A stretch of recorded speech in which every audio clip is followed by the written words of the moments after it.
I'm sharing a reading experience. I'm reading from the book entitled For James, and I'm sharing it with you now. Today, I will go through the chapters of goal and proof. I hope you listen and receive something worthwhile from this. This video might inspire you to read this book. It's my hope that you'll search from the best books and gain information and ideas to help you to become a better person. The more you read, the better you'll think. And the better you think, the more you'll be able to face life's challenges successfully. Goal. A goal can be the gateway to growth. One of the greatest blessings and curses of walking a spiritual path is the ongoing opportunity to examine who you are and what you stand for. This book is my look-see into the existence of God. Many have tried to explain God, and now I would like to show James and those like him my take on it. I don't intend on saying a lot. The reader can look up more information about the subjects I offer in more detail if they wish. There's a lot of information out there on what I will touch on. I will only refer to some of it. I will only use a few examples for each point I make. I don't want to bore the reader and with example after example that say the same thing. When Jesus used parables to explain God and how God operated, those parables were not meant to hide his message, but to better explain that message. But many didn't want to listen, respond positively, or seek to find a higher meaning in their life. It was not the lessons of Jesus that were the problem, the hearers were the problem. I feel, as a personal opinion, that people don't want to know God because they feel God will interfere with their desires and stifle them. After all, living without God means forgetting everybody but yourself. No God frees you from one day being accountable for your actions, and you don't have to endure those annoying moral rules stopping you from pursuing pleasure. People have a fear of finding out about God because if they found out that he was true, it would obligate him to that truth. Why would you want to know something you never intend on following? Finding truth for curiosity rather than to find truth for change would be damning. Better to justify the way things are. God's promises to those who sincerely seek him are just the opposite of stifling them. God promises sincere seekers that he will free them and expand their existence, their heart and mind.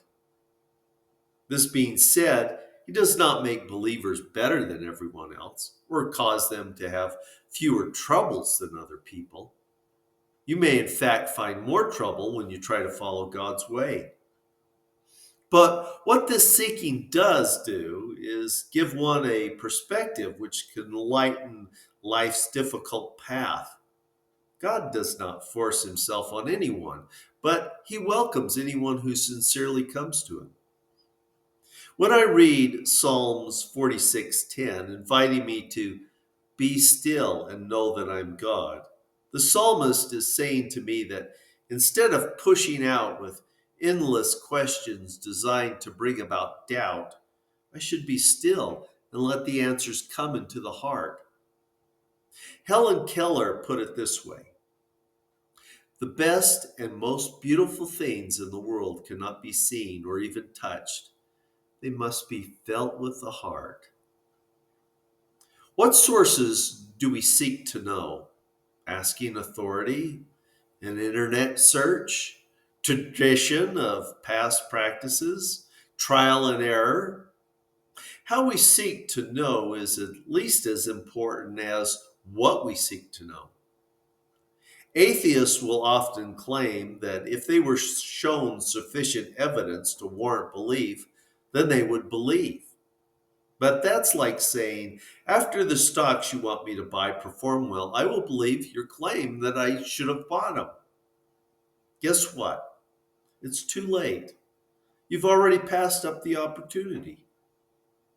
One thing I believe is that God generally speaks to us in a way that only we can understand. In the 5th chapter of Acts, when Peter knew Ananias and his wife lied, Peter didn't hear a voice or see anything, but he still knew the truth was revealed to him from God. God is not often seen by observation, but an inward experience only the person having it can understand. An inward experience that reveals God makes it so that an outward observation is second rate at best. A person claiming that an outward observation is necessary before they will even consider the possibility of God makes it impossible to ever have an inward experience that brings them to the knowledge of God. As I remember someone saying, if you don't go within, you go without. I would like James to see that there's a crucial distinction between the absence of evidence and evidence of absence. I don't plan on showing irrefutable proof of God because I don't believe there are ideas that can convince everyone of everything concerning the existence of God. So, why would I want to openly argue this point, knowing that it can't create belief in someone else? It's because if I don't, the chance for belief may well be destroyed. I can't take that chance. I will instead offer clues and evidence that I believe are valid points for the existence of God, which will give the person a chance of being in a state of mind where belief can begin to grow. Belief can blossom if the person considering them takes the next steps that I'll cover later on in this book. I once heard of a person that put diesel fuel in their new car because they wanted green, clean gasoline. Your vehicle's engine must run on the right fuel. If you pour water into the tank, it'll ruin your engine. I don't care if water is a clear liquid just like gasoline. I'm telling you, the water's going to ruin that engine. Trying to find something other than God that will run your life is like trying to run your engine on the wrong liquid. I would like James to see that he has everything to lose and nothing to gain in the eternities from his lack of belief, whereas the believer has nothing to lose by believing and everything to gain. I would like James to realize that if you take a left turn in your life when you should have taken a right turn, going in the same direction does not get you closer to where you should be. Faith is more than good advice. Faith leads to an understanding of the world beyond what we can touch and see. I will explain in this book why faith is the right direction for James to go and why doubt is the wrong direction. At the time I was conversing with James, I did not feel obligated to try to prove the existence of a life giving oasis in the middle of shifting sands, only to declare that it did indeed exist. One must investigate and seek the path for themselves rather than waiting to be carried. The answer I gave was the end of our discussion. But my answer was not the end of me thinking about James's position, or was this discussion the end of the witness I have for James? I have more. Each person, event, and circumstance we encounter can offer a gift, and this is my gift to James. This book is therefore dedicated to James and those like him. Proof? It is said that proof is in the doing, but there's a problem with the word proof. For example, no one alive has actually seen historical events. You can't prove these events in the same way you can prove what x equals in a mathematical formula. Instead, you must take it on authority from the writings of those who actually witnessed those events. It can be compared to this. Just because you can't personally see a person's past doesn't mean they don't have one. How do you know there's no God? Or that there is a God from artifacts, from fossils, from empirical evidence. A Westerner seems to want to prove God's existence before they're willing to call it God. You can't know about someone by looking at their house, knowing their income, or where they work. You must instead develop a relationship with them. The knowledge gained with a relationship is not the intellectual knowledge that comes through observation or reasoning, as James requested of me. The first thing I saw wrong with our conversation was the word proof. The word proof would be the right word if James and I were talking about mathematics, writing term papers, or even if we were going to buy liquor. I could see the trap here. It was a giveaway with the word proof. What was being set up was a pair of movable goalposts on which no goal could be made. If I were to say to James, there have been thousands of testimonies of people who have died and came back to tell what they've saw, he would have said they were drugged.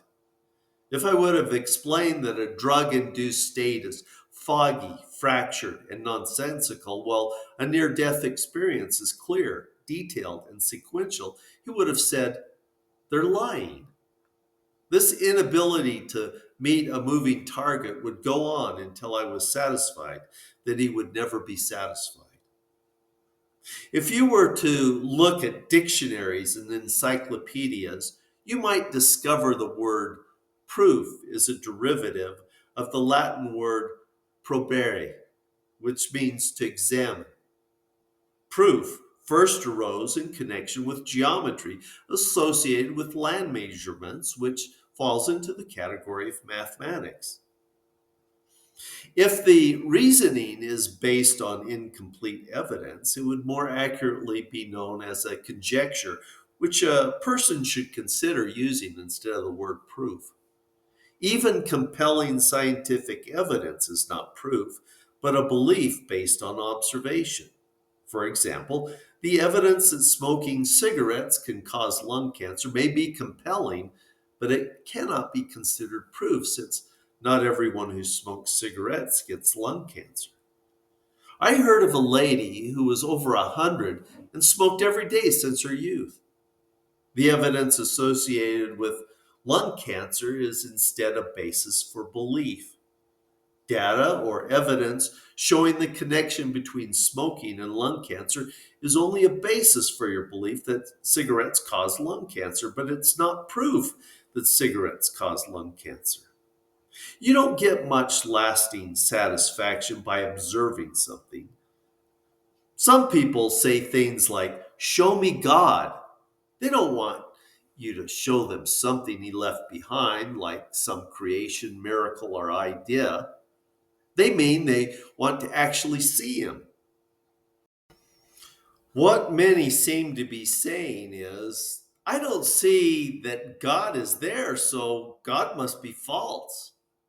They want to look through a telescope or in a microscope and be able to say, hey, there's God. Everyone, come look.